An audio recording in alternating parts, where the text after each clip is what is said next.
ہم کریں گے ہر مظلوم کی حمایت۔ السلام علیکم ناظرین، میں ہوں حورین فاطمہ اور آپ دیکھ رہے ہیں حمایتی نیوز HD چینل۔ نظر ڈالتے ہیں آج کی اہم خبر پر۔ وزیر بلدیات و دیہی ترقی راجہ فیصل ممتاز راٹھور نے کہا ہے کہ ارض پاک کو بیرونی اور اندرونی چیلنجز کا سامنا ہے، ان سے نبردآزما ہونے کے لیے اجتماعی دانش کی ضرورت ہے۔ بھارت ہمارا ازلی دشمن ریاست میں شورش اور سازش برپا کرنے کی کوشش میں ہے۔ ملک کی جغرافیائی اور نظریاتی سرحدوں کی حفاظت سب کی ذمہ داری ہے۔ اس وقت ملک کسی افراتفری کا متحمل نہیں ہو سکتا۔ افواج پاکستان اپنی جان کے نذرانے دے کر ملک کی حفاظت کر رہے ہیں، جس پر انہیں سلام عقیدت پیش کرتے ہیں۔ کیڈٹ کالج پلندری ایک انتہائی معیاری ادارہ جو ریاست کو پاکستان کے صوبوں کے ساتھ شانہ بشانہ کھڑا ہونے میں مدد فراہم کر رہا ہے۔ اس کالج سے فارغ تحصیل نوجوان افیسران کو مبارکباد پیش کرتے ہیں۔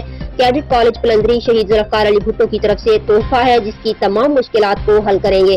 راجہ فیصل ممتاز راٹھور نے کیڈٹ کالج پلندری میں نوجوان افیسران کو بیج ایوارڈز کی تقریب سے بطور مہمان خصوصی خطاب کرتے ہوئے کیا۔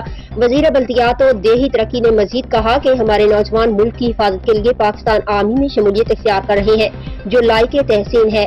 شہید ذوالفقار علی بھٹو نے کیڈٹ کالج پلندری دے کر ہمارے نوجوانوں کو موقع فراہم کیا کہ وہ تمام شعبہ زندگی میں ملک کے لیے خدمات سر انجام دے سکیں۔